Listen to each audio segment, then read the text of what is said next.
உளுத்த மாதிரி ஒரு ஆனா கூட்டம். உதயநிதி அவர்களும் திடீர்னு வந்தவர் தான். அவரு கிட்டத்தட்ட ஒரு 5-6 வருஷத்துக்கு முன்னாடி கூட நிறைய பேட்டிலாம் தந்திருப்பார். நீங்க அரசியலுக்கு வருவீங்களா அப்படின்னா, நான்லாம் இனிமே வந்து அரசியலுக்குலாம் வரமாட்டேன், அது வந்து வேற என்னோட இது வந்து நான் சினிமா நடிக்கிறது மட்டும் தான் அப்படின்லாம் பேட்டி கொடுத்த வீடியோக்கள்லாம் ஏம்மா நிறைய வெளியே வந்திருக்கு. வாஸ்தவம் தான்மா, எல்லாம் காலங்கள் மாறும் காட்சிகள் மாறும்டா, எல்லாமே உண்மைதான்.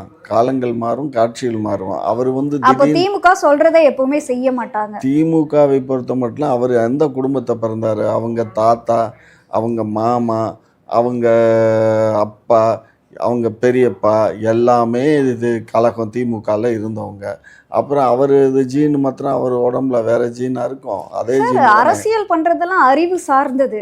அதை வந்து வம்சாவழி அரசியல்வாதி குடும்பத்தை சேர்ந்தவங்கன்னா அவங்களுக்கு அரசியல் தெரியும் அப்போ அப்படின்றத நம்ம நீங்கள் அந்த அப்ப காலத்து இன்பநிதி அவர்களுக்கு துணை முதல்வர் பதவியில நின்னு எல்லா வேலைகளும் பண்றதுக்கான அரசியல் அனுபவம் இருக்குன்னு நீங்க சொல்றீங்களா? இருக்கும், இல்லாமல் எப்படி இருக்கும்? இல்ல, அதாவது அவருக்கு இப்பதான் 18 19 ஏம்மா வயசாகுது. அது அந்த காலகட்டம் வரும்போது அவருக்கு அந்த இது வந்துரும்டா. அதாவது